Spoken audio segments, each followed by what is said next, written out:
Assalamualaikum warahmatullahi wabarakatuh. Perkenalkan, nama saya Asti Putri Cahyani dengan NIM 21053. Di sini saya akan menjelaskan mengenai 4 kasus yang berhubungan dengan pertemuan 1, 2, 3, dan 4 pada mata kuliah Bank dan Lembaga Keuangan.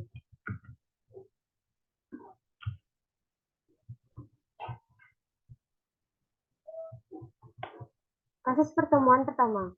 Otoritas Jasa Keuangan mengungkapkan kasus tindak pidana perbankan yang dilakukan oleh Komisaris BPR Multi Artama Sejahtera berinisial H dengan nilai 6.280 miliar rupiah yang digunakan untuk kepentingan pribadi. Kepala Departemen Penyidikan Sektor Jasa Keuangan, Rohman Sunanto, menjelaskan bahwa pengungkapan kasus ini berawal dari temuan dalam proses pengawasan yang dilakukan oleh OJK terhadap kegiatan BPR MANS yang kemudian ditindaklanjuti oleh Satuan Kerja Penyidikan Sektor Jasa Keuangan OJK. Modus operandi yang dilakukan H sebagai komisaris PT BPR MANS adalah dengan pencatatan palsu dalam pembukuan atau dalam proses laporan, maupun dalam dokumen atau laporan kegiatan usaha, laporan transaksi, atau rekening suatu bank, atau dengan sengaja menyebabkan tidak dilakukannya pencatatan dalam pembukuan atau dalam laporan maupun dalam dokumen atau laporan kegiatan usaha, laporan transaksi, atau rekening PT BPR Multi Artama Sejahtera Bekasi. Sejumlah tindakan penyidikan yang telah dilakukan oleh OJK terkait kasus ini antara lain memeriksa 6 orang saksi termasuk pegawai PT BPR MANS Bekasi, 1 orang ahli dari Institut Keuangan Perbankan dan Informatika Asia Perbanas di Jakarta, memeriksa 1 orang tersangka.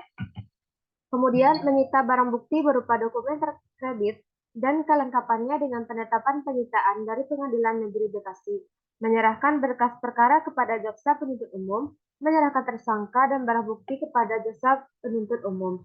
PT Bank Perkreditan Rakyat Multi Artama Sejahtera yang beralamat di Revo Town, Bekasi Square Shopping Center nomor 78 Pekayang Jaya, Kota Bekasi telah dicabut izin usahanya oleh OJK sejak tanggal 26 Agustus 2016. Lanjut pada kasus pertemuan kedua, yaitu krisis ekonomi berkepanjangan yang dimulai pada pertengahan Juli 1997 telah membawa dampak yang kurang menguntungkan bagi perekonomian Indonesia. Pada bulan Februari 1998, angka inflasi tercatat pada level 12,76%. Suatu tingkat inflasi yang sangat tinggi untuk ukuran Indonesia selama masa Orde Baru, laju inflasi selalu ditekan di bawah 2 digit.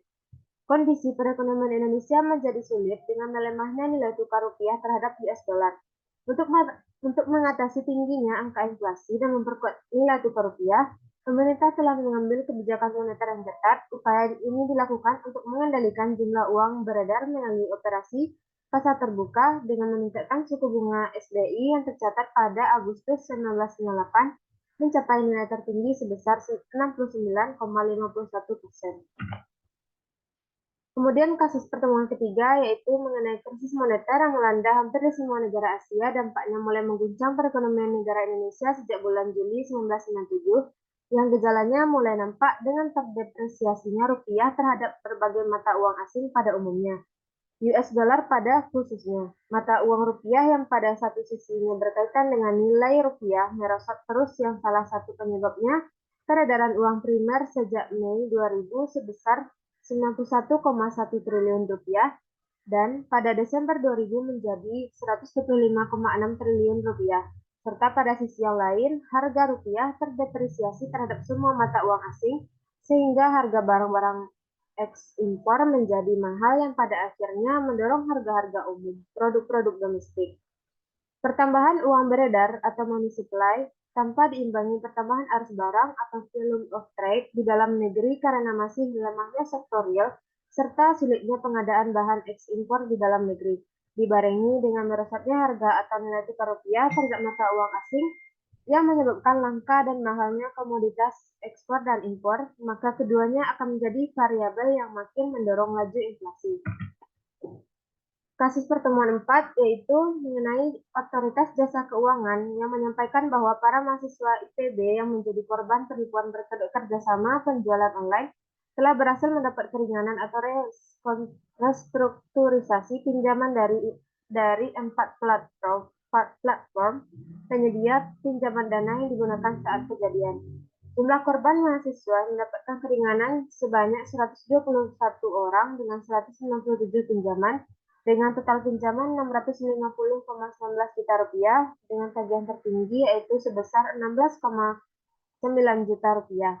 Angka ini merupakan data yang berhasil dihimpun Posko Pengaduan Satgas Waspada Investasi atau SWI yang berada di kampus ITB sampai 23 November 2022 lalu.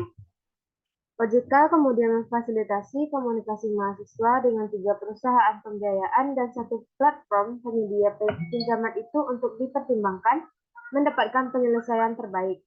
Selanjutnya, 4 perusahaan tersebut telah menyetujui memberikan relaksasi melalui restrukturisasi, penghapusan pokok, bunga, dan denda sesuai kebijaksanaan dari masing-masing perusahaan atau platform. OJK juga sudah melakukan pendalaman terhadap 4 perusahaan tersebut dan tidak ditemukannya indikasi pelanggaran perlindungan konsumen dari pihak pelaku usaha jasa keuangan atau PUJK kepada konsumen atau korban. Kasus ini merupakan penipuan berkedok investasi dengan mengarahkan para mahasiswa untuk melakukan pinjaman di perusahaan pembiayaan dan fintech peer-to-peer lending legal yang kemudian uangnya digunakan untuk transaksi di toko online yang diindikasi terafiliasi dengan pelaku penipuan. Meskipun demikian, OJK sudah melakukan pembinaan dan meminta kepada 4 perusahaan tersebut untuk meningkatkan manajemen risiko melalui penguatan analisis data calon peminjam serta meningkatkan sistem early warning fraud detection.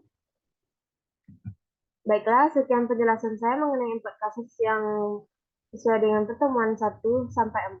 Sekian, terima kasih. Assalamualaikum warahmatullahi wabarakatuh.